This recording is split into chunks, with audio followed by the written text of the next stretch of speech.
मेरे प्यारे बच्चों नमस्कार।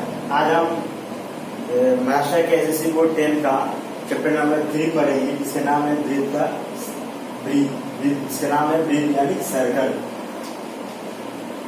आइए इसको हम पढ़ते हैं और देखते हैं इसमें होता क्या है। सबसे पहले आपको ब्रीथ क्या होता है, या टाइम वेस्ट की हम स्टार्ट करते हैं और देखते हैं ब्रीथ क्या होता है। ब्रीथ का अगर किसी ब्रीथ की परिभाषा है किसी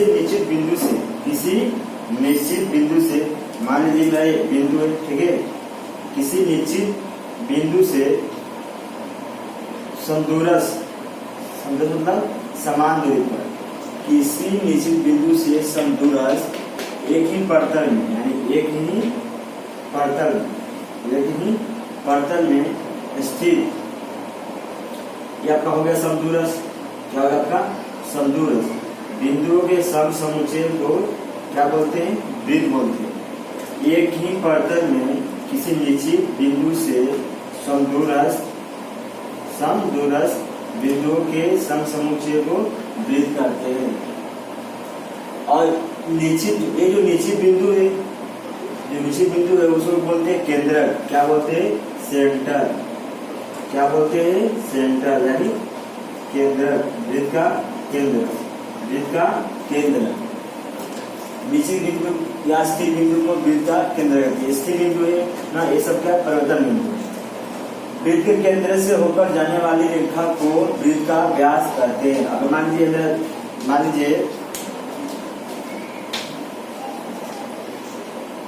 ये मेरा पॉइंट है, ठीक है, सेंटर केंद्र के, और एक मान लीजिए ये मेरा रेखा है जो ब्रीथ के केंद्र से हो जा रही है। केंद्र क्या था आपका, ये था ना, केंद्र से होकर जाए तो इसको हम बोलते हैं ब्रीथ का व्यास बोलते हैं। तो क्या बोलते हैं, व्यास, ठीक है। और ब्रीथ के केंद्र और उसकी ब्रीथ को मिलाने वाली रेखा को त्रिज्या बोलते हैं। ब्रीथ के केंद्र और उसकी रेखा को, ब्रीथ का केंद्र और ब्रीथ को मिलाने वाली रेखा को क्या बोलते हैं, त्रिज्या बोलते हैं। त्रिज्या क्या होती है, व्यास की आधी होती है, ठीक है। और एक ही ब्रीथ में असंख्य व्यास और त्रिज्या होती है। देखिए बहुत सारे आपका आ जाएंगे, जैसा मतलब ऐसा बहुत सारे व्यास आ जाएंगे, ठीक है। अब त्रिज्या आ जाएगी और लिखा हूँ एक ही ब्रीथ में असंख्य व्यास और त्रिज्या होती है, राइट। अब मानते हैं ब्रीथ के दो बिंदुओं को मिलाने वाली रेखा को जीवा कहते हैं, जो केंद्र से पास नहीं हो रही है। क्या हो रहा है कि दो बिंदु, मान लीजिए एक मेरा बिंदु है, एक मेरा यहाँ बिंदु, जब इसको मिलाते हैं ना तो इसको बोलते हैं जीवा बोलते हैं। इसको क्या बोलते हैं, जीवा। इसको क्या बोलते हैं, जीवा बोलते हैं। ब्रीथ की सबसे, ये भी जीवा है, ये सब क्या आपका जीवा है, ये भी जीवा है, जो केंद्र से होकर जा रही है वो भी जीवा है, लेकिन वो क्या है, ब्रीथ की सबसे बड़ी जीवा को व्यास कहते हैं। ब्रीथ की सबसे बड़ी जीवा क्या बोलते हैं, व्यास बोलते हैं, यानी डायमीटर बोलते हैं, ठीक है। ब्रीथ की सबसे बड़ी जीवा को व्यास कहलाते हैं। एक ही ब्रीथ में असंख्य जीवाएं होती है, एक ही ब्रीथ में असंख्य जीवाएं क्या होगी, आपको बहुत सारे जीवाएं होंगी, ठीक है। ब्रीथ की परिधि आपको पता ही होगा, क्या होता है 2πr, जहाँ पाई का मान क्या होता है 22/7 या 3.14। ब्रीथ का क्षेत्रफल πr², जहाँ पर r क्या आपका त्रिज्या है ना। त्रिज्या क्या होती है, व्यास की आधी होती है, मतलब r = ½ d/2, ठीक है। इतना आप लिखिए, पहले समझिए, फिर इसके बाद हम पढ़ते हैं आपका मेन चैप्टर। ये था आपका इंट्रोडक्शन ना, ब्रीथ क्या होती है, ब्रीथ में क्या क्या होती है, ठीक है।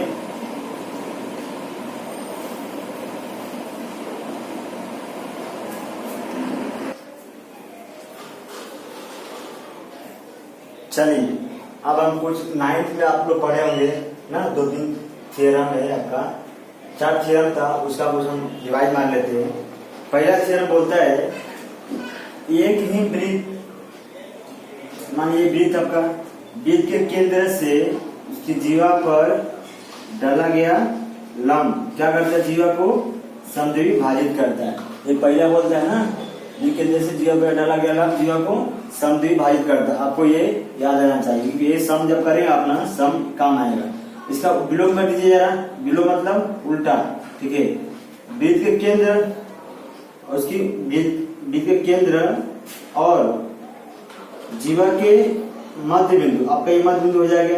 मध्य बिंदु को मिलाने वाली रेखा क्या होती है, जीवा पर लंब होती है। क्या होती है, अभी अब पहले क्या था आपका, लंब दिया था ना, अभी लंब अब सिद्ध कर रहे, मतलब वृत्त के केंद्र की रेखा और उसके मध्य बिंदु की मिलाने वाली रेखा क्या होती है, जीवा पर क्या होती है, लंब होती है। ठीक है, ये हो गया।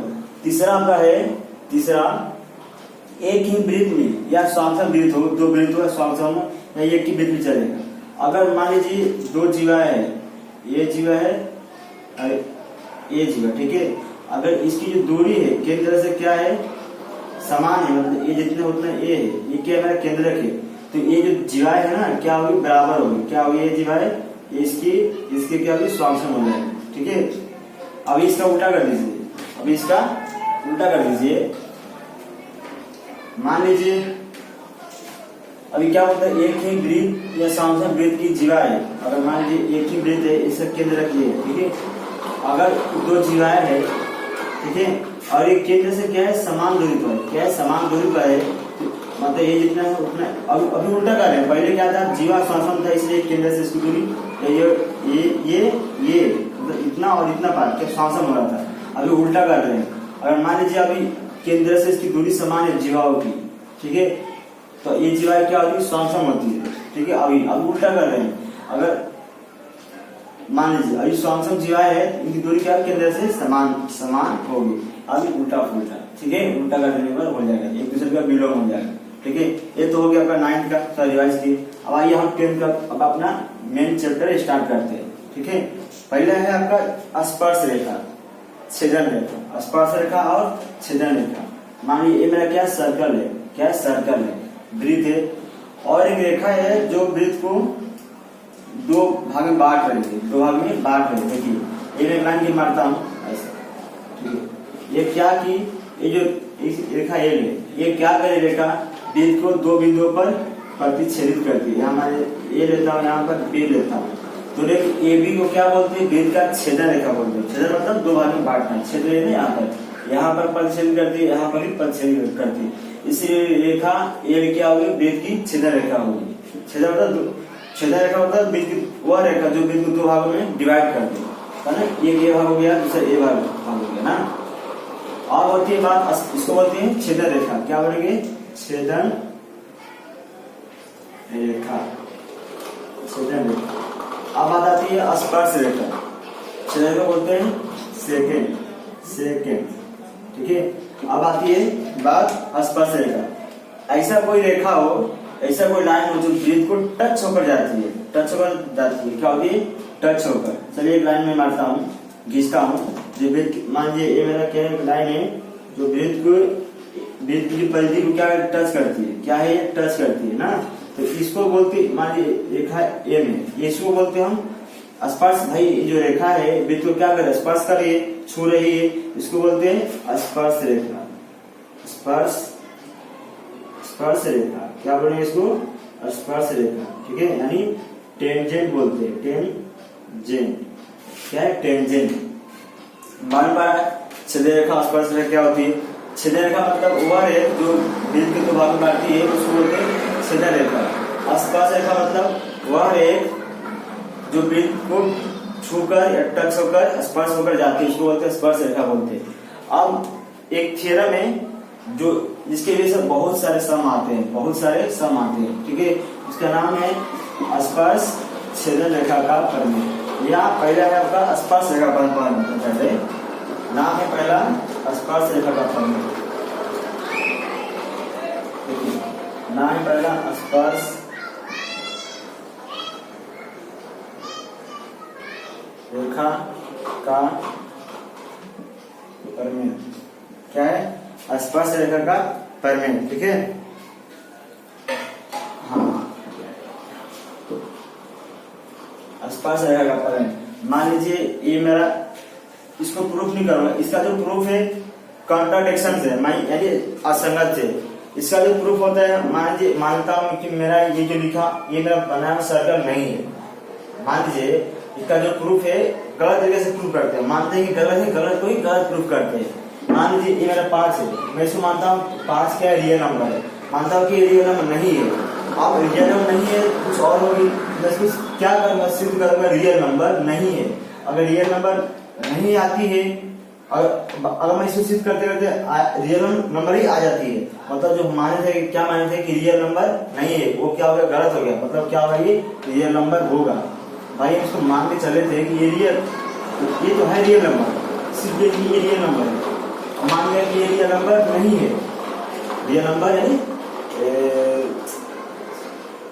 रियल नंबर नहीं है, हिंदी बोलते हैं रियल नंबर को वास्तविक संख्या नहीं है, वास्तविक संख्या नहीं है। तो हम क्या करें, इसको वास्तविक संख्या नहीं सिद्ध करते। अगर चालू केस सिद्ध करते करते हम ऐसा निष्कर्ष निकाले जो आ गया कि रियल नंबर है, मान ही चाहे थे रियल नंबर है, आ गया रियल नंबर है, तो क्या हो गया, दोनों का मिलाप क्या हो रहा है, असंगत हो रहा है, मिल नहीं रहा है ना, ये क्या होगा, असंगत हो गया। इसका भी प्रूफ क्या है, असंगत से यानी कंट्राडिक्शन से। इसका प्रूफ नहीं करेंगे, प्रूफ बहुत बड़ा है, लोग एग्जाम में इसका नहीं देता है, इसका सिद्ध करने को नहीं पूछता है, बस थ्योरम समझ लीजिए क्या थ्योरम होती है, ठीक है। स्पर्श रेखा, ये हमारी स्पर्श रेखा हो गया, ये मेरा क्या है, मानिए ये मेरा क्या आपका स्पर्श रेखा, ठीक है। यहाँ बिंदु मेरा क्या है, पी है, मेरा एक रेखा है ये रे, और मानिए क्या है, वृत्त का केंद्र है, वृत्त का क्या है, केंद्र है। तो मैं ये क्या होगी, मेरी ये त्रिज्या होगी, क्या होगी, त्रिज्या, ये क्या है, त्रिज्या है ना, इसका नाम ओ देता हूँ। तो स्पर्श रेखा बोलता है, स्पर्श रेखा का परिणाम बोलता है वृत्त की त्रिज्या, और स्पर्श जो स्पर्श रेखा होती है वृत्त की त्रिज्या पर लंब होती है, जो स्पर्श रेखा होती है वृत्त की त्रिज्या पर क्या होती है, लंब होती है, क्या होती है, लंब होती है। भाई ये अगर बाहर जाए अंदर जाएगा तो जीवाय हो जाएगा, तो लंब होती है, वो जानते हैं 9 से पढ़े। अभी हमको स्पर्श रेखा से हेल्प से पढ़ना है ना। और स्पर्श रेखा क्या है, वृत्त की जीवा पर क्या होती है, लंब होती है, क्या होती है, लंब होती है। ध्यान सुनिएगा, जो स्पर्श रेखा है, स्पर्श रेखा वृत्त की त्रिज्या पर क्या होती है, लंब होती है, सॉरी उसी में जीवा बोल दिया था, क्या होती है, त्रिज्या पर लंब होती है, ठीक है। यहाँ लिख देता हूँ, वृत्त की स्पर्श रेखा त्रिज्या पर लंब होती है, क्या होती है, लंब होती है, ठीक है। अभी इसका उल्टा कर लीजिए, उल्टा मतलब इसका विलोम ले लीजिए। मान लीजिए कि मेरा ये लंब नहीं है ना, पहले क्या दिया था, त्रिज्या दिया था, स्पर्श रेखा दिया था। अब हम सिद्ध करेंगे ये रियल क्या है, स्पर्श रेखा है, और इसका विलोम क्या होगा। मान लीजिए जो एक रेखा है, एक रेखा है, ठीक है, जो वृत्त के बाह्य भाग में है, और ये त्रिज्या, त्रिज्या क्या उस रेखा पर क्या है, लंब है, तो जो एल होगा ना, क्या हो जाएगी आपका, स्पर्श रेखा हो जाएगी, क्या हो जाएगी, स्पर्श रेखा हो जाएगी।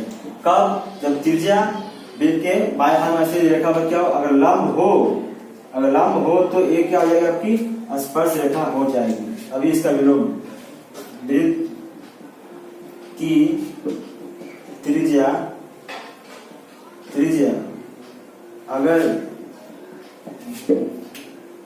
वृत्त के बाह्य भाग पर लंब हो, बाह्य भाग मतलब एक रेखा होगा, वो क्या हो, लंब हो, बाह्य लंब हो तो वह रेख, सॉरी लंब नहीं, हाँ लंब हो तो वह रेख स्पर्श रेखा होती है। समझे क्या होती है स्पर्श रेखा। पहले क्या दिया था आपको, लंब दिया था, अभी हम स्पर्श, तो स्पर्श रेखा दिया था तो हम लंब बताए, अभी जब लंब रहेगा तो क्या बताएंगे, स्पर्श रेखा। यही आपको ध्यान रखना। अब इसी पर बेस पर पूरा आपका एक चैप्टर है 13.1 है, इसमें बहुत सारे क्वेश्चन है। अब इसको लिख लीजिए। अब आती है बारी, आप समझते हम स्पर्श रेखा समझ गया, छिद्र रेखा समझ गया आपको, राइट, स्पर्श रेखा का परिचय समझ गया ना। अब आती है रेखाखंड, स्पर्श रेखाखंड। मान लीजिए ये मेरा क्या है, सर्कल है, क्या है, सर्कल। मान लीजिए वृत्त के बाह्य भाग में एक बिंदु है, तो उसकी स्पर्श रेखा से, उस बिंदु से वृत्त की खींचेगा स्पर्श रेखा, ये जो होती है ना, इसको बोलते हैं हम, देखिए, ठीक है, ये तो हमारा मिस्टेक हो गया, ठीक है। मान लीजिए ये मेरा केंद्रक है, ठीक है, ये मेरा ओ है, ठीक है। अगर मान लीजिए मेरा बिंदु है जो वृत्त के बाह्य भाग में स्थित है, उसका नाम मैंने टी दिया, क्या दिया, टी दिया। तो जो स्पर्श बिंदु मेरा मान लीजिए ए और बी है, क्या ए और बी है। वृत्त के बाएं भाग में स्थित कोई बिंदु अगर स्पर्श रेखा से मिलाते हैं तो उसको बोलते हैं स्पर्श रेखा खंड। क्या बोलते हैं भाई? अब ये जो पूरा क्या था, स्पर्श रेखा था ना। अब एक पॉइंट ले लिया बाहर और इसको मैं यहाँ तक ले लिया, तो यहाँ से कट हो गया ना आपका। रेखा था पहले पूरा, वो क्या बन गया आपका? रेखा खंड बन गया। तो वो कैसी रेखा थी आपकी? स्पर्श रेखा थी। तो अभी क्या हो जाएगा? स्पर्श रेखा खंड हो जाएगी, यानी सेगमेंट हो जाएगा। ठीक है, तो वृत्त के बाह्य भाग से स्पर्श रेखा को मिलाने वाली रेखा को क्या बोलते हैं? स्पर्श रेखा खंड बोलते हैं। और इसके ऊपर एक थ्योरम है ना, इसको सिद्ध भी, अगर वृत्त के बाह्य भाग में स्थित कोई बिंदु ना, वृत्त के बाह्य भाग से खींची गई स्पर्श रेखा, अभी बोलता हूं, वृत्त के बाह्य भाग से खींची गई स्पर्श रेखा है स्वांगसम होती है। एक प्रमेय है आपका, थ्योरम है, इसके बाद वाला से आपका स्पर्श रेखा खंड समझा। वृत्त के बाह्य भाग स्पर्श बिंदु को मिलाते हैं तो क्या बनते हैं आपके? ए पी और पी बी, क्या है आपकी? स्पर्श रेखा है। अब इसका एक प्रमेय है, स्पर्श रेखा खंड का प्रमेय। वो बोलता है, क्या कहता है? कथन उसका है कि वृत्त के स्पर्श रेखा खंड स्वांगसम होते हैं। अगर वृत्त के बाह्य बिंदु से खींची गई स्पर्श रेखा खंड, ये मेरा बाह्य भाग हो गया, उसके बाह्य भाग से खींची गई स्पर्श रेखा खंड क्या होती है? स्वांगसम होती है, बराबर होती है। ठीक है, इसका चलिए हम इसको नेक्स्ट सेक्शन में इसको हम प्रूफ करते हैं। कैसे आपको प्रूफ करना है, इतना आप समझ लीजिए।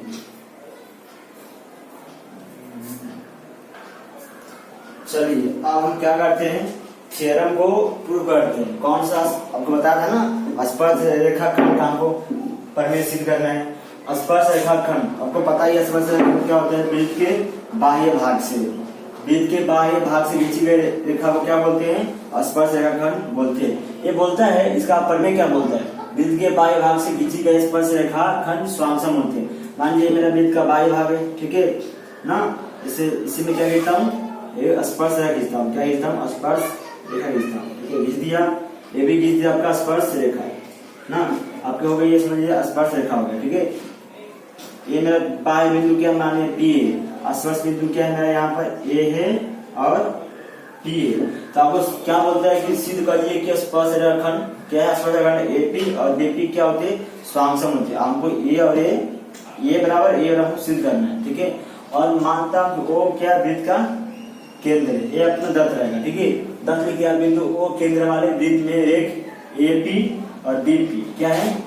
स्पर्श रेखा खंड है। हमको क्या करना है? एपी और बराबर बीपी करना है, मतलब एपी स्वांगसम बीपी करना है।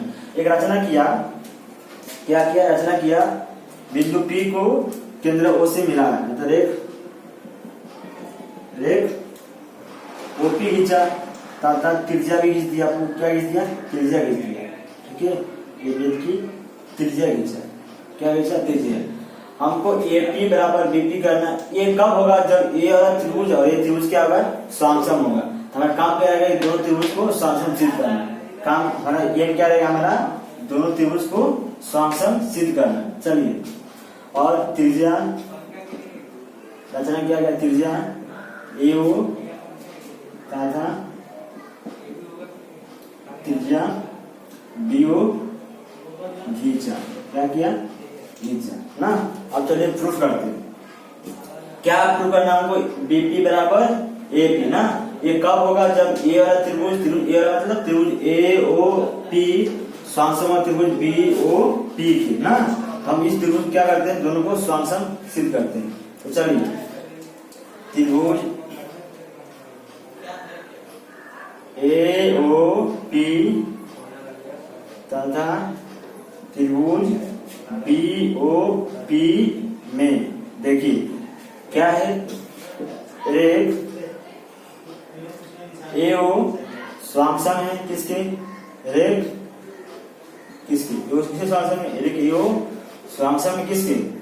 बी ओ के, बी ओ के ना, कि एक ही वृत्त की त्रिज्या, एक ही वृत्त की त्रिज्या ना। आप देखिए, आपको तीन चीज चाहिए। एक तो एक भुजा मिल गया ना, और दो कोण या एक भुजा चाहिए ना। तो एक भुजा या देखिए, ये आप ध्यान देंगे पीओ बराबर पीओ दोनों मार है ना, पीओ बराबर ओपी बराबर ओपी, मतलब ये क्या है, समानी भुजा है। क्या हो जाएगी, समान्य भुजा। तो रेख कौन सी, रेख ओपी स्वांश हो जाएगी किसके, रेख बताइए, रेख ओपी के। क्यों भाई, समानी भुजा। क्या होगी, समानी भुजा। ठीक है, क्या समानी भुजा। और आपको दो भुजा मिल गया, मतलब आपको एक कोण चाहिए। क्या चाहिए, एक कोण चाहिए। जानते हैं कि यह स्पर्श रेखा है, त्रिज्या है, तो स्पर्श रेखा क्या होती है, त्रिज्या पर लंब होती है। अभी पढ़े ना, ये आपका स्पर्श रेखा है और त्रिज्या क्या अभी लंब होगी ना। तो ये ए ओ टी 90 है और ओ बी टी भी की तरह लंबे होगा। कहां से, स्पर्श त्रिज्या रेखा का परिमेय से ना। अभी आपको रेख देखिए, सॉरी कोण ओ ए टी बराबर स्वांशम कोण ओ बी टी। कहा है भाई, बताइए, प्रत्येक कोण 90 अंश। स्पर्श रेखा त्रिज्या परिमेय, स्पर्श रेखा त्रिज्या परिमेय ना, ये है ना। यानी प्रत्येक कोण 90। स्पर्श रेखा क्या होती है, स्पर्श रेखा त्रिज्या परिमेय क्या होती है, त्रिज्या स्पर्श रेखा क्या होती है, त्रिज्या पर लंब होती है। ये क्या होती है, इस पर लंब होती है, तो 90 हो गया ना। इसलिए मिल गया ना तीन चीज आपको। इसलिए त्रिभुज ए ओ पी स्वांशम हो जाएगा किसके, त्रिभुज बी ओ पी के। कौन सी कसौटी से, भू को भू की कसौटी से। ठीक है, तो ये जब त्रिभुज स्वांशम हो गया तो इसके अन्य पार्ट भी क्या होगा, स्वांशम हो गया ना। इस संगत घटक में क्या होगा, स्वांशम होगा। अब संगत घटक में क्या चाहिए, एपी स्वांशम क्या चाहिए, डीपी चाहिए ना। इसलिए भुजा एपी स्वांशम हो जाएगी भुजा डीपी की। कहा भाई, स्वांशम त्रिभुज की संगत क्या, भुजा, संगत भुजा ना है। इसलिए रेख एपी स्वांशम रेख कौन सा, बी टी हो गया, हेंस ट्रू। ये आपको प्रूफ करना है ना। कुछ ये बस दो त्रिभुज क्या करना, आपको समिश्रित करना। अब हम करेंगे इसके, देखिए अब हम करेंगे अगले लेक्चर में 3.1 जितना हम पढ़े ना अभी, उसके बेस पर करेंगे 3.1 करेंगे। ठीक है,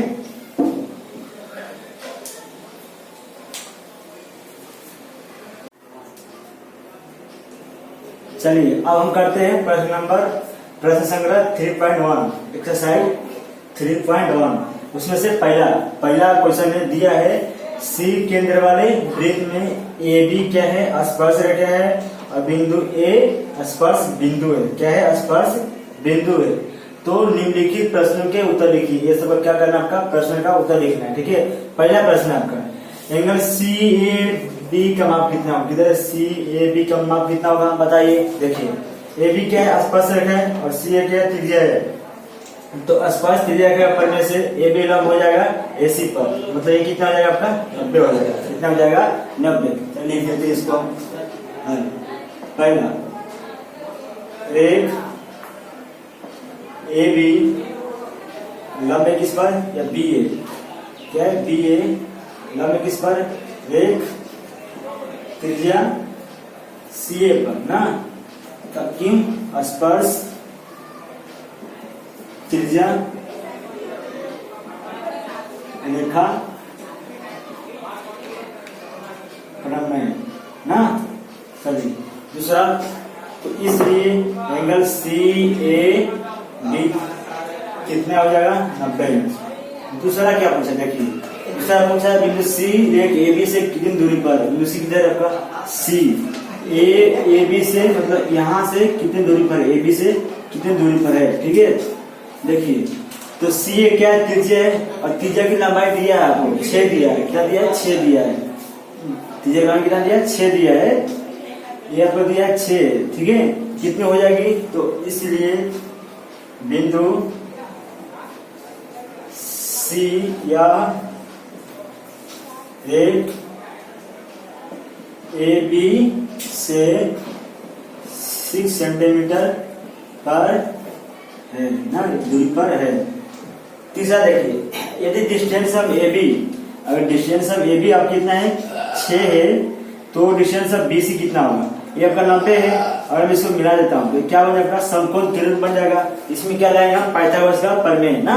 तो त्रिभुज, तीसरा त्रिभुज सी ए बी में क्या कीजिए? पाइथागोरस का प्रमेय लगाए। 90 से ना, देखिए कोण सी ए बी 90 बराबर 90, कहाँ से? स्पर्श त्रिज्या के प्रमेय से।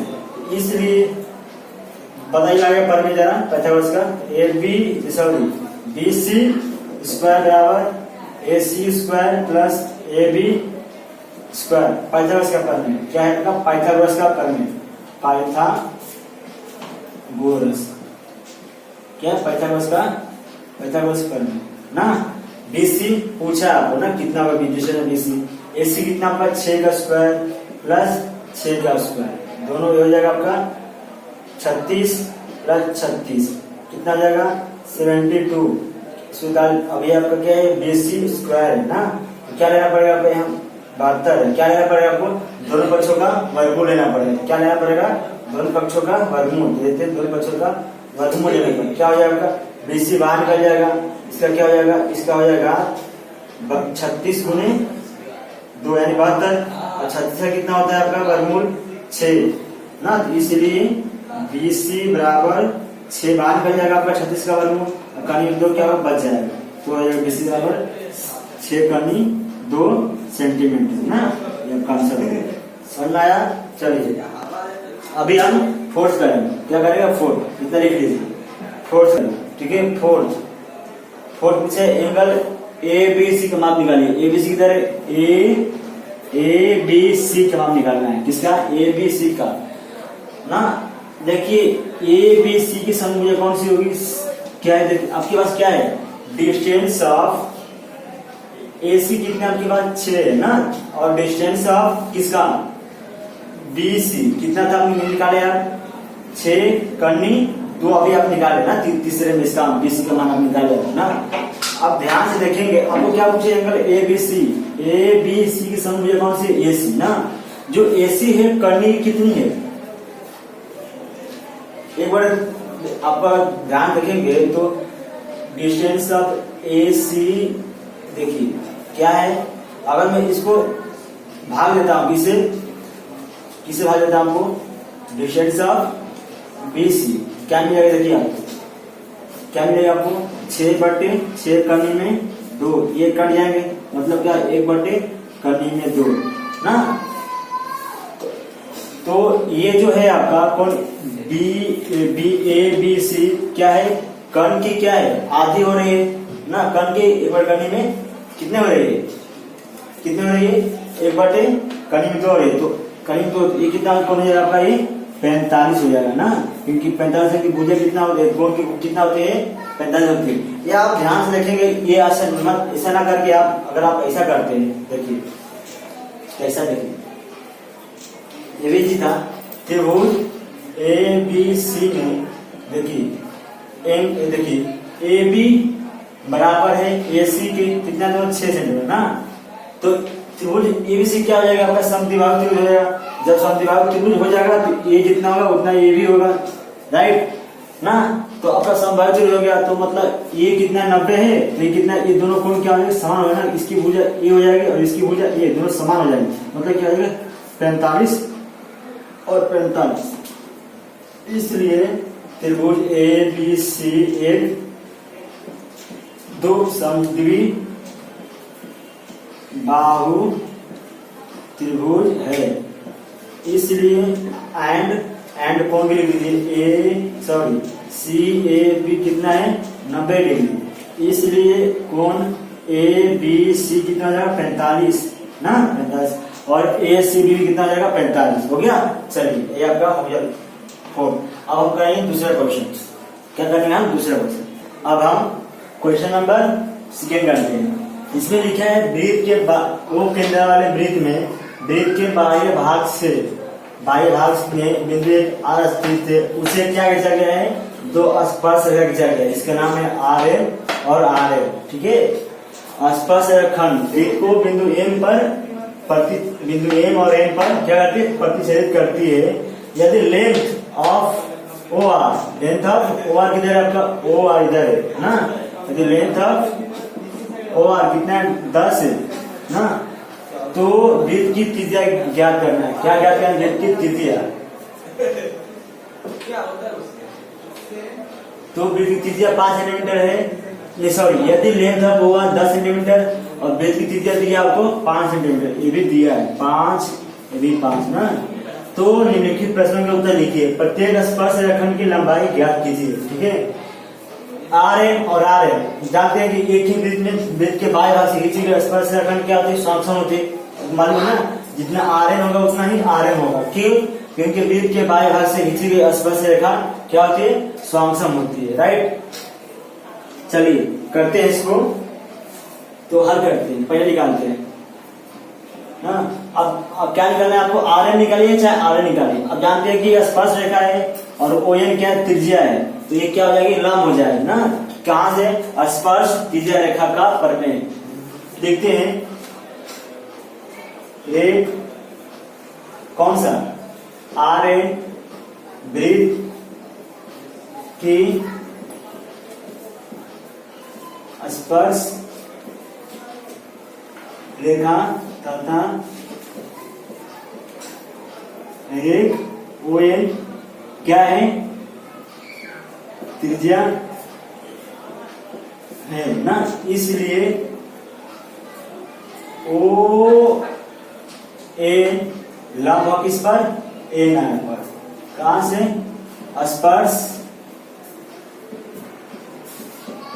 स्पर्श त्रिज्या रेखा का परिमेय। क्या है, स्पर्श रेखा त्रिज्या का परिमेय ना। तो मतलब त्रिभुज ओ एन आर क्या हो जाएगा आपका, समकोण त्रिभुज होगा। इसलिए एंगल ओ एन आर कितना हो जाएगा, 90 ना। इसलिए त्रिभुज ओ एन आर कितना हो क्या हो जाएगा, समकोण त्रिभुज है। क्या है, समकोण त्रिभुज है। अब इसमें क्या लगाइए, पाइथागोरस लगाइए। तो देखिए 90 है, 90 के सामने क्या होती है, कर्ण होती है ना। तो ओ आर का स्क्वायर बराबर पहली भुजा एन आर का स्क्वायर प्लस दूसरी भुजा का स्क्वायर, ओ एन का स्क्वायर। आपको एन आर दिया है, निकालना है ना। स्पर्श रेखा आपका ना, स्पर्श रेखाखंड है, उसकी लंबाई पूरा निकाले। तो प्रत्येक स्पर्श रेखाखंड की लंबाई निकाले, कितनी होगी, जितना एन आर होगा उतना आर एम होगा। हम एक निकालते हैं, ओ एन 5 का स्क्वायर, ओ आर 10 का स्क्वायर, एम का हो जाएगा 100 और एन आर का स्क्वायर प्लस 25। तो N R therefore N R बराबर क्या हो जाएगा, 100 माइनस 25 ना। 25 क्या माइनस कर दिया, 75 कर दिया, कितना हो जाएगा आपका ये 75। कितना हो गया, 75 ना। तो हम क्या करते, दोनों बच्चों क्या लेते हैं, वर्गमूल लेते हैं। क्या लेते हैं, वर्गमूल का निकालते हैं 75 ना। अभी मैं 75 क्या ले सकता हूँ, 25 दिया 75। ऐसे क्यों लिखा, ताकि 25 का मुझे वर्गमूल मिल जाए। 25 का वर्गमूल कितना होता है, 5 होता है ना। तो 5 बाहर निकल गया ना, और एन आर बाहर निकल जाएगा। एन आर का स्क्वायर है ना, स्क्वायर का स्क्वायर है, उसके अंदर भी क्या करनी दी है, तो करनी हट जाती है ना। आपको बस का स्क्वायर हट जाएगा। तो एन आर कितना हो गया आपका, इतना होगा ना, सेंटीमीटर। ठीक है, आप देखिए पूछा है प्रत्येक स्पर्श रेखाखंड की लंबाई कितनी होगी, इसलिए जितना एन आर होगा उतना ही क्या होगा, एम आर होगा ना। क्यों, क्योंकि वृत्त के बाएं भाग से खींची गई स्पर्श रेखा खंड क्या होती है, स्वांगसम होती है। क्या होती है, स्वांगसम होती है, आपने पढ़ाया है। ठीक है, तो इसलिए अतः इसलिए आंसर आ लास्ट में, प्रत्येक रेखा खंड की लंबाई कितनी होगी, कितना 5×3 सेंटीमीटर होगी। आपका क्या हो गया आंसर। ठीक है, अब हम करेंगे क्वेश्चन नंबर 2। समझा आपको ये? देख लीजिए ध्यान से। क्वेश्चन नंबर 2 में क्या पूछा आपको, देखिए एम आर का माप कितना होगा, एम आर का माप कितना होगा। आपको कितना मिला है स्पर्श रेखा की लंबाई, बोली जरा, याद है? हाँ ना, 5×3 मिला है ना, 5×3 मिला है ना, अभी निकाले ना पहले। एम आर का मान कितना होगा, एम आर ओ का मान कितना होगा ना, मतलब एम आर ओ का मान, एम आर ओ इधर है कौन, इस कोण का माप पूछ रहा है ना, इस कोण का माप पूछ रहा है। देखिए जो कोण एम आर ओ है उसकी संयुक्त भुजा क्या है, ओ एम है, और ओ आर क्या है, कर्ण है। ये क्या है आपका समकोण त्रिभुज है ना, समकोण त्रिभुज है।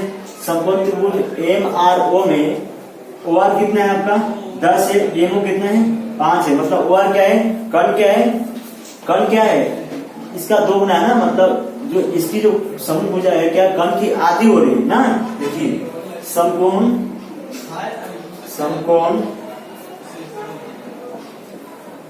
दूसरा कर रहे हैं, समकोण त्रिभुज एम आर ओ में देखिए ओ एम कितना है अपना 5 ना, और ओ आर कितना दिया आपको 10 है, सब कितना 10 ना, मतलब क्या है ना, मतलब क्या है जो ओ एम है, ओ एम क्या है हाफ ऑफ किसका है, ओ आर का ना, है ना भाई। देखिए हाफ ऑफ किसका ओ आर का ना, मतलब ओ आर कितना है 5 10 है, 10 को काटेंगे कितना 5 हो जाएगा ना, वो है कि नहीं है यहाँ से, है ना।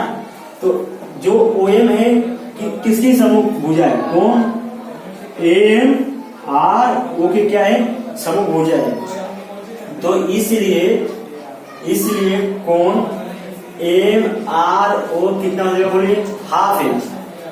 अगर 30 60 90 के परमेय में 30 60 90 के परमेय में किसकी भुजा आधी होती है, कर्ण की आधी, 30 अंश की भुजा कर्ण की क्या होती है आधी होती है ना, तो इसलिए और 60 अंश की कर्ण में 3/2 होती है ना, 60 अंश की कर्ण में 3/2 होती है।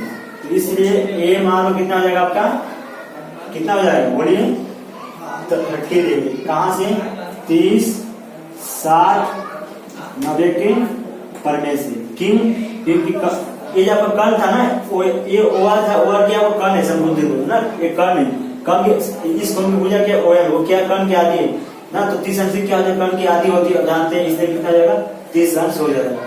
अब करते हैं तीसरा। देखिए इसमें क्या पूछा है, एम आर एन का माप कितना होगा, एम आर एन ये कितना था आपका 30 था ना, जैसे आप 30 निकाले इसको भी 30 हो जाएगा ना, सेम वैसा ही, राइट। और इसी तरह देखिए हल कर तीसरा करते हैं, कोण एम आर ओ बराबर कोण कितना है 30 है, कहां से समीकरण दे दीजिए उसको 1 से, कहां से 1 से। इसी तरह जैसे आप ये निकाले उसी तरह कोण एन आर ओ भी कितना हो जाएगा 30 हो जाएगा ना, वो भी क्या कर्ण की आधी हो रही है, एन आर ओ क्या हो रही है कर्ण की आधी हो रही है ना, 30 60 90 से परमेय से, 30 60 90 का परमेय से ना, ये आपका 10 है, ये क्या है आधा है, तो इसकी जो समूह भुजा है इस कोण की क्या है कर्ण की आधी हो रही है ना। अब आपको क्या निकालना है, एम आर एन, मतलब इसको और इसको क्या करना पड़ेगा, जोड़ना पड़ेगा। इसलिए कोण एम आर एन ना, एम आर एन क्या हो जाएगा, कोण एम आर ओ प्लस कोण, ध्यान दीजिए वहां पर एम आर ओ, ये कितना है 30 है प्लस 30 कितना हो जाएगा आपका 60 डिग्री। देयरफॉर कोण एम आर एन कितना हो जाएगा आपका 60, कितना हो जाएगा 60। ठीक है, जैसे कि आपको ये तो निकालना था ना, ये और ये, जिस तरह आप ये 30 निकाले उसी तरह की 30 ही होगा, वो कैसे निकाला आप 30 आपको बताया मैं यहाँ पर ना, तो दोनों जोड़ देंगे कितना हो जाएगा आपका 60 हो जाएगा। चलिए अब हम करेंगे क्वेश्चन नंबर 3 नेक्स्ट। चलिए अब हम क्वेश्चन नंबर 3 करेंगे। इसमें लिखा है रेख आर एम और रेख आर एम वृत्त की क्या है स्पर्श रेखा है, और बिंदु एन और एम क्या आपका स्पर्श बिंदु है, यानी टेंजेंट पॉइंट है। तो सिद्ध कीजिए कि ओ आर कोण M O R sorry M O N और M R N angle M R N को क्या करती है, समद्विभाजक करती है। मतलब क्या करती है, ये कोण को भी क्या करते हैं, दो भाग में बांट रहे हैं ना, और इस कोण को भी क्या करे आपको, दो भाग में बांट रहे हैं। आपको ये सिद्ध करना, आपको प्रूफ करना है। आपको करना है सिद्ध करो कि एक ओ आर कोण एम ओ एन और एंगल एम आर एन को क्या करती है, समद्विभाजक करती है। अब आता है ये समद्विभाजक मतलब होता क्या है, मतलब ये दोनों कोण बराबर है, ये भी कोण बराबर है, और ये कोण बराबर कब होगा, जब ये त्रिभुज दोनों को मैं क्या कर दूंगा, मैं कॉन्ग्रुएंट यानी स्वांगसम सिद्ध कर दूं, बराबर सिद्ध कर दूं, तो मैं बोलूंगा कि स्वांगसम त्रिभुज के संगत घटक क्या होते हैं, स्वांगसम होते हैं। तो अब मेरा जॉब क्या रहेगा कि दोनों त्रिभुज को स्वांगसम सिद्ध करना, क्या करना, स्वांगसम सिद्ध करना, ठीक है। अब देखिए स्वांगसम सिद्ध करने के बाद दो एंगल चाहिए, तीन घटक चाहिए। देखिए एक घटक आपको ये मिल जाएगा कि क्या कि वृत्त के बाह्य भाग से बीच का स्पर्श रेखाखंड क्या होती है, स्वांगसम होती है, राइट। तो मेरा एम आर बराबर हो गया आर एन हो गया, और वो जितना ओ एम होगा उतना आर एन होगा। क्यों, क्योंकि एक ही वृत्त की क्या है, त्रिज्या है, radius of the same circle है, radius of the same circle. जितना ओ एम होगा उतना ओ एन होगा ना। तो आपको एक भुजा मिल गया था, एक साइड मिल गया, एक और भुजा मिल गया, और एक भुजा चाहिए। देखिए ध्यान से, ओ आर दोनों त्रिभुज में आ रहे हैं, ओ आर क्या हो जाएगा, मेरा सामान्य भुजा हो जाएगा। तो भू की कसौटी से क्या हो जाएगा आपका, भुजा की कसौटी से क्या हो जाएगा आपका, दोनों त्रिभुज स्वांगसम हो जाएगा। चलिए मैं आशा करता हूं कि आप दर्द खुद से लिख लेंगे, ठीक है। सादे क्या करना है, सादे भी आप खुद से लिख लीजिएगा। सादे आपको यहाँ से लिखना है, आपको ना सादे यहाँ से मतलब क्या लिखना है ना, कर लेंगे ना, सादे लिख लेंगे। अब मैं करता हूँ उपपत्ति, डायरेक्ट क्या करता हूँ, उपपत्ति। देखिए मैं दो त्रिभुज लेता हूँ और दोनों को क्या करता हूँ, स्वांगसम सिद्ध करता हूँ। देखिए नाम आते त्रिभुज का, मैं लेता हूँ त्रिभुज M O R and triangle N O R में, ठीक है। इसमें क्या होगा आपका, देखिए रेख M R congruent to segment A R, मतलब रेख ए आर। क्यों भाई, क्योंकि स्पर्श रेखाखंड का परिमेय नहीं, स्पर्श रेखा खंड का परिमेय बाय सेगमेंट टेंजेंट थ्योरम ना। चलिए और क्या आप ध्यान रखेंगे कि रेख ओ एम ओ किसके इक्वल है, रेख एन ओ के। क्यों भाई, क्योंकि एरिया तो सेम सर्कल, एक ही वृत्त की त्रिज्या, एक ही वृत्त की त्रिज्या, ठीक है। दो घटक मिल गए। अब तीसरा क्या हो जाएगा आपका, देखिए ओवर, दोनों में ओवर वाला ना, दोनों में ओवर वाला ना, and red over congruent to red over. क्यों भाई, सामान्य भुजा, कॉमन साइड, ठीक है। इसलिए ट्रायंगल कौन सा, एम ओ आर स्वांगसम हो जाएगा किसके, ट्रायंगल एन ओ आर की ना। कौन से कसौटी से, बाय भू की कसौटी से, भू की कसौटी से। चलिए ठीक है। आप देखिए ये हो गया। हमको क्या करना था कि एम ओ आर बराबर एन ओ आर करना है, तभी तो आपको ओ आर क्या होगा, समद्विभाजक होगा कोण का। इसलिए अगर त्रिभुज स्वांगसम हो गया तो इसके अदर घटक भी क्या होंगे, स्वांगसम होंगे। मुझे क्या चाहिए, कोण M O R, M O R किसके स्वांगसम होगा, एंगल एन ओ आर की ना। क्यों भाई, क्योंकि स्वांगसम त्रिभुज की संगत क्या, कोण, संगत कोण। इसी तरह आपका, इसलिए देखिए जितना वो एम ओ आर है उतना एन ओ आर हो जाएगा, इसलिए जो एक किरण आपका ओ आर होगी क्या हो जाएगी, रेख ओ आर का ही समद्विभाजक हो जाएगी। इसलिए एक ओ आर या कोण एम ओ एन की समद्विभाजक है। इसका मतलब ही यही होता है, क्या है, समद्विभाजक मतलब 22 से करती है, दो भाग में ना 22 भाजक है ना। दूसरा क्या करना आपको कि ओ आर क्या करती है, कोण एम आर एन को समद्विभाजक करते हैं, मतलब एम आर ओ बराबर एन आर ओ। देखिए मुझे मिलेगा M R O M R O, तो यहाँ पर एन आर ओ ना, और कोण एम आर ओ स्वांग हो जाएगा कोण एन आर ओ। क्यों भाई, स्वांग त्रिभुज की संगत कोण, तो त्रिभुज की संगत कोण।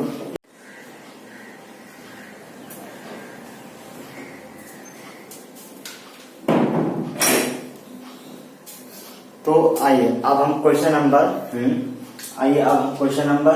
करते हैं 4 ना, और 3.1 वृत्त हम चैप्टर स्टार्ट किए हैं ना।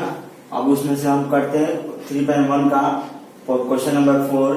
लिखा है 4.5 सेंटीमीटर वाले त्रिज्या वाले वृत्त की दो स्पर्श रेखा है, ठीक है, और समांतर है, तो उनके बीच की दूरी ज्ञात, उन स्पर्श रेखाओं के बीच की दूरी ज्ञात करना है। क्या है, मान लिया मैं AB और CD क्या है, मेरी स्पर्श रेखा है ना, और बिंदु M और N पे क्या आते स्पर्श बिंदु है ना, और वो मेरा क्या है, केंद्र है। तो AB और CD क्या समांतर है, उनकी बीच की दूरी क्या हो जाएगी, स्पर्श बिंदु की M और N, ठीक है। आपका एक बोला है कि रेखाएं वृत्त में क्या है, दो स्पर्श रेखाएं क्या समांतर है, तो उनके बीच की दूरी तो केंद्र की ज्ञात करना है ना, केंद्र के बीच की दूरी ज्ञात करना है, उनके बीच की दूरी ज्ञात करना है, ठीक है। तो उनके बीच की उन स्पर्श रेखाओं के बीच स्पर्श बिंदु यहाँ होगी ना, यहाँ होगी, उनके केंद्र के बीच की दूरी ज्ञात करना है। तो केंद्र के बीच ज्ञात करने से पहले आपको क्या करना पड़ेगा, आपको अब जब केंद्र के बीच की दूरी क्या आपका एम एन है, तो आपको पहले क्या करना पड़ेगा, एम ओ एन एक रेखा स्थित करना पड़ेगा, तभी तो आपका केंद्र दूरी तो ये भी तो हो सकती है, उनके बीच की दूरी तो ये भी तो हो सकती है, यहाँ से फिर यहाँ, ये भी तो आपको दूरी हो सकती है, तो तिरछा। लेकिन हम सिद्ध करेंगे कि एम ओ एन क्या एक रेखी है, और उसके बाद क्या कर देगा, हम बता देंगे कि अब जोड़ देंगे एम एन। आपका देखिए ये कितने 4.5 है, ये 4.5 कितना हो जाएगा, 9 हो जाएगा, सर कितना हो जाएगा, 9 हो जाएगा ना। चलिए हल करते हैं इसको और समझने की कोशिश करते हैं। दिया है, देखिए माना ओ केंद्र वाले वृत्त में एक AB समांतर है रेख किसके, CD की, क्या है, कैसा है, स्पर्श रेखा है, ठीक है। AB तो आप रचना कीजिए, और दिया है वृत्त की त्रिज्या, वृत्त की त्रिज्या दी आपको 4.5 सेंटीमीटर। चलिए आप एक रचना कीजिए, क्या कीजिएगा, एक रचना बिंदु O से जाने वाले एक ऐसा रेखा खींचिए जो AB और CD क्या हो, समांतर हो, क्या हो, समांतर हो। चलिए मैं X इसको Y लेता हूं, ठीक है।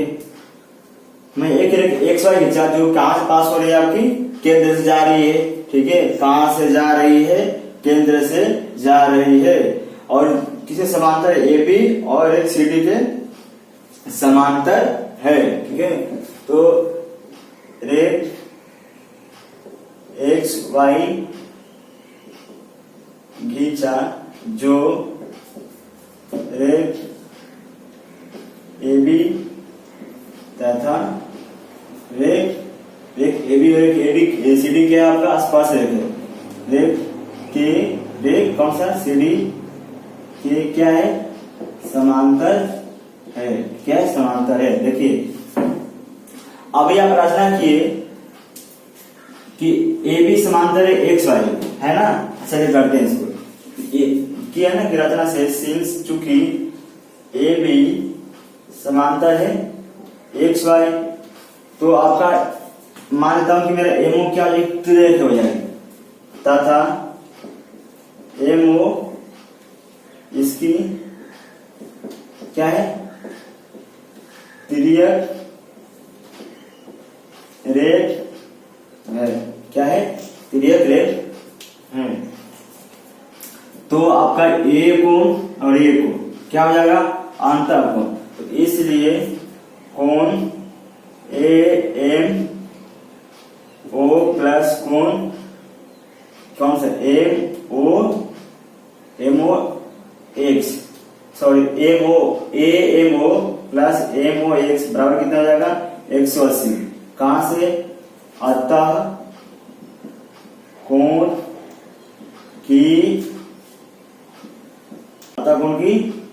क्या कसौटी ना। चलिए जिस तरह का आप इसको किए ना 90 प्लस 90 ना अंतरकोण की, वो भी ऐसे भी कर सकते हैं आप। क्यों, क्योंकि XY समांतर है CD की रचना क्यों, इसलिए कोण XON और कोण CNO कितना हो जाएगा 180 हो जाएगा। कहां से अंतरकोण से ना। लेकिन आपको AMO कितना है आपका भाई 90 है। कहां से स्पर्श रेखा त्रिज्या का परिमेय से, ये कितना होगा 90।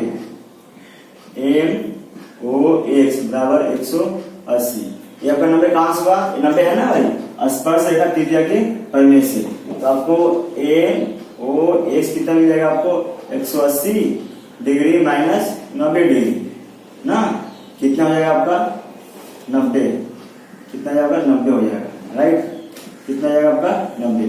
चलिए अब ये नीचे करते हैं। देखिए सिंस चूंकि XY समांतर किसके CD के तथा मैं लेता हूं कि ON इसकी क्या है तिर्यक रेख है, क्या है तिर्यक रेख। इसलिए कोण CNO प्लस कोण XON कितना जाएगा आपका 180। डिजाइन क्या देंगे आप, डिजाइन आपका अतः कोण का अतः कोण की कसौटी, ठीक है। और CN कितना आपका होगा 90 होगा। कहां से ना CN कितना 90 होगा, क्योंकि आपका त्रिज्या है ON क्या है त्रिज्या, CD क्या है स्पर्श रेखा, स्पर्श त्रिज्या रेखा का परिमेय ना, कितना जाएगा आपका 90 हो जाएगा। तो आपका XON बराबर 180 डिग्री। क्या होगा आपका बस यहाँ पर स्पर्श त्रिज्या रेख का परिमेय ना, यहां भी लिख देंगे, 90 दिया ना, यहां भी कारण लिख देंगे, क्या लिख देंगे स्पर्श रेख त्रिज्या का प्रमेय। चलिए तो इसलिए कोण XON कितना हो जाएगा आपका भाई बताइए 180 डिग्री माइनस 90 डिग्री कितना हो जाएगा 90 अंश, कितना हो जाएगा XON 90, ठीक है। आप क्या कीजिए समीकरण 1 को और 2 को जोड़ दीजिए। जब आप जोड़ेंगे देखिए कुछ मिलेगा आपको, जोड़ते हैं देखिए तो समीकरण 1 + 2 से क्या मिलता है देखिए आप, एंगल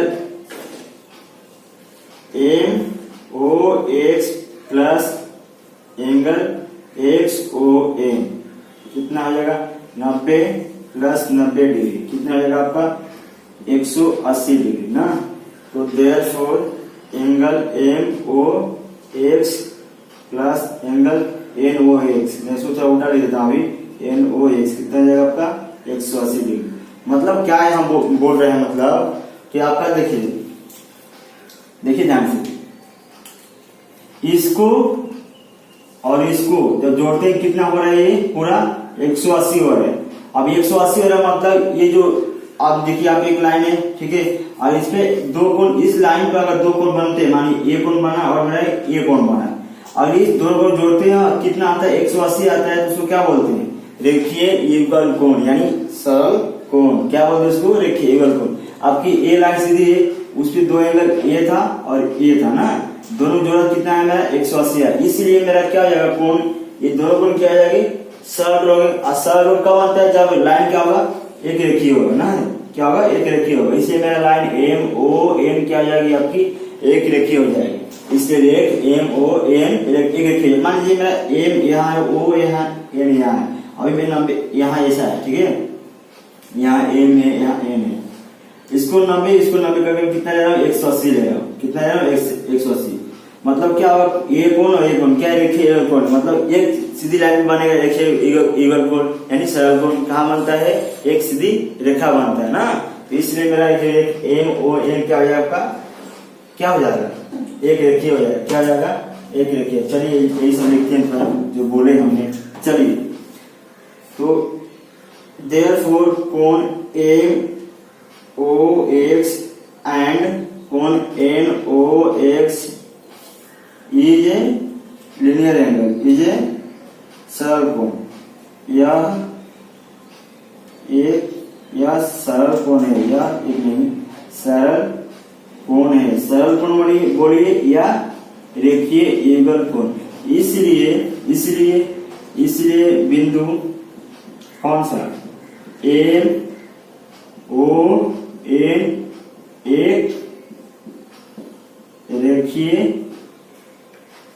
एक रेखीय है, क्या है, एक रेखीय है।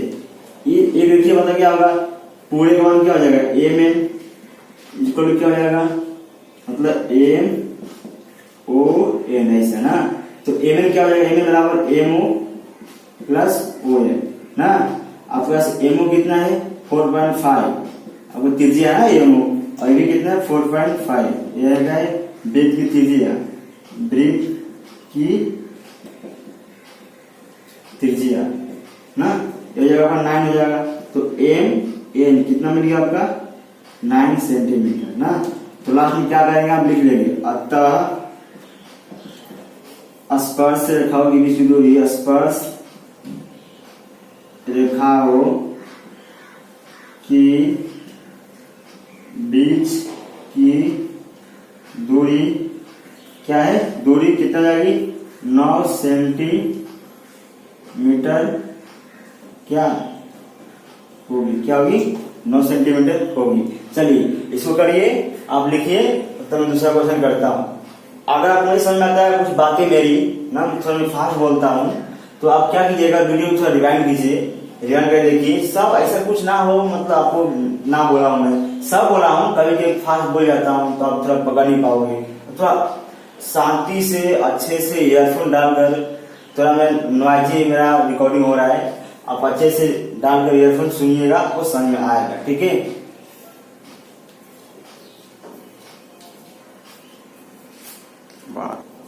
चलिए अब हम आगे, आपका 3.1 खत्म हो गया, आपका 3.1 खत्म हो गया। अब हम आगे पार्ट पढ़ेंगे, इसमें स्पर्श वृत्त क्या है, टचिंग सर्कल क्या है, स्पर्श वृत्त यानी टचिंग सर्कल। मान लीजिए मेरा सर्कल है, क्या दो मेरी सर्कल है, ये मेरा एक सर्कल है, ठीक है, और एक और सर्कल है जो मेरा बाह्य स्पर्श करती है, बाह्य मतलब बाहर स्पर्श करती है, ये मैं मान लीजिए मेरा ये क्या है केंद्रक है, और एक और मेरा सर्कल है वो क्या करती है, थोड़ा रंग हो गया, ये क्या करती है आपका बाह्य स्पर्श करती है ना, और ये मेरा केंद्र है, ठीक है, यहाँ मेरा केंद्र O है, यहाँ समझिए मैं P देता हूँ, ठीक है। यदि दो वृत्त हुआ, O केंद्र और P केंद्र, अगर बाह्य स्पर्श करती है, हो गया ना स्पर्श वृत्त, तो उनके केंद्र के बीच की दूरी क्या होगी, उनके केंद्र के बीच दूरी, उनकी ये मेरा क्या है, त्रिज्या है, क्या है, रेडियस है, ये भी क्या है, रेडियस है ना, ये भी रेडियस है ना, रेडियस क्या आपका रेडियस है। तो उन केंद्र के बीच की दूरी उनकी त्रिज्या हो गई। अगर मुझे क्या निकालना है, ओपी निकालना है, उनके केंद्र की बीच की दूरी, तो क्या होगा, आर प्लस आर यानी 2r, मतलब क्या हो रहा है, तो उनके केंद्र के बीच की दूरी क्या होगी, इसका मुझे r1, इसका मुझे r2। भाई आपका अलग अलग होगा ना, क्या अलग अलग, रेडियस अलग अलग होगा। तो यदि दो वृत्त परस्पर बाह्य स्पर्श करते हैं, बाहरी तरफ टच करते हैं, तो उनके केंद्र की बीच की दूरी त्रिज्याओं के योगफल के बराबर होगी। लिखते हैं हम यहाँ पर, चलिए देखते हैं, पहले लिख लीजिए, यदि दो वृत्त बाह्य स्पर्श, दो वृत्त बाहर भाग क्या टच करते हैं, स्पर्श करते हैं, तो उनके केंद्र के बीच की दूरी क्या होगी, क्या होता है आपको, त्रिज्या के योगफल के बराबर होता है। क्या होता है, त्रिज्याओं के योगफल के बराबर होता है। कब, जब बाह्य स्पर्श करते हैं, योगफल के बराबर होता है। ठीक है, अब मान लीजिए मेरा दो सर्कल है, ठीक है, मान लीजिए और भी बनाता हूं मैं दो सर्कल, और उसको मैं अंदर टच कराता हूं। मानिए ये मेरा सर्कल है, नहीं दिख रहा होगा आपको, मानता हूं एक और मेरा सर्कल है, ठीक है, ऐसा ना, और ये मेरे इसका मैं केंद्र में क्या लेता हूँ, ओ लेता हूँ, क्या है मेरा, ओ, ठीक है। एक और मैं सर्कल बनाता हूँ जो अंदर स्पर्श करती है, समझिए मेरा सर्कल है, क्या करती है, अंदर स्पर्श करती है। मान लीजिए मेरा सर्कल है, इसका केंद्र क्या है, मान लीजिए पी है ना।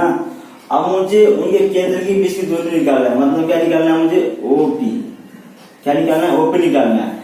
अगर ये पूरा कितना है, ये हम समझिए स्पर्श बिंदु क्या है, दोनों बीच का ए है, मान लीजिए क्या है, ए है, ठीक है। तो मेरा ओ ए कितना, जो मान लीजिए मेरा ओ ए क्या है, 10 है, ऐसे मानने के लिए लेता हूँ 10 है, ठीक है। और पी ए कितना है, मान लीजिए मेरा पी ए मान लीजिए 4 है, ठीक है। तो उनके केंद्र की बीच की दूरी क्या होगा, हम निकालते हैं, ठीक है। तो उनके केंद्र की बीच की दूरी ओपी है ना, तो ओपी बराबर क्या होगा, ओपी बराबर ओ ए माइनस, मतलब पूरी में से क्या करें, इसको निकाल देंगे तभी तो मिलेगा ना आपका, ये इतना पार्ट ओपी क्या है, इसका केंद्र रखिए और इसका केंद्र रखिए, उनके बीच की दूरी है ये ना, ये वाली, और ये पूरा है, अगर पूरे में ये निकाल दें तो मुझे क्या मिल जाएगा, ये मिल जाएगा, ये पार्ट मिल जाएगा, ठीक है, ओपी का पार्ट मिल जाएगा। तो ओ ए माइनस पी ए, ठीक है। तो ओ ए कितने मेरा 10 माइनस 4 यानी 6 ना, चलिए 6 मिल गया मेरा। अब मेरा हटाता हूँ 10 नहीं है मेरा, मान लीजिए अलग ये कुछ और दिया है, कॉमन लेता हूँ आपका एक समान, मेरा ओ ए समझिए, ओ ए बड़ी वृत्त की त्रिज्या r1, ठीक है, और ओपी क्या है मेरा, पी ए क्या है मेरा, छोटे वृत्त की त्रिज्या है, मान लीजिए r2, ये भी भाई r2 होगा, ये भी r2 होगा, अब पूरा क्या होगा आपका r1, ठीक है। तो ओपी क्या है मेरा, उनके केंद्र के बीच की दूरी है ना, क्या केंद्र के बीच की दूरी है, तो यहाँ से क्या निकल के आ रहा है, यदि दो वृत्त अंतःस्पर्श करते हैं तो उनके केंद्र की बीच की दूरी क्या होती है, त्रिज्याओं के अंतर के बराबर, अंतर मतलब माइनस करने का, अंतर के बराबर होती है। अभी यहाँ क्या लिखेंगे, त्रिज्या की योग लिखे थे ना, अभी क्या लिखेगा, त्रिज्या के अंतर के बराबर होती है। चलिए लिखते हैं, चलिए दूसरा, यदि दो वृत्त क्या अंतः स्पर्श करते हैं तो उनके केंद्र के बीच की दूरी त्रिज्या त्रिज्या के अंतर के क्या होते हैं, बराबर होते हैं ना, अंतर के बराबर होती है, मतलब क्या है, अंतर के बराबर होती है। ठीक है, अब यही आपका कंसेप्ट 3.2 करने में हेल्प करेगा। तो अगले सेक्शन में हम करेंगे 3.2 और अच्छे से इसको समझिए, नोट्स बनाइए आप। ठीक है।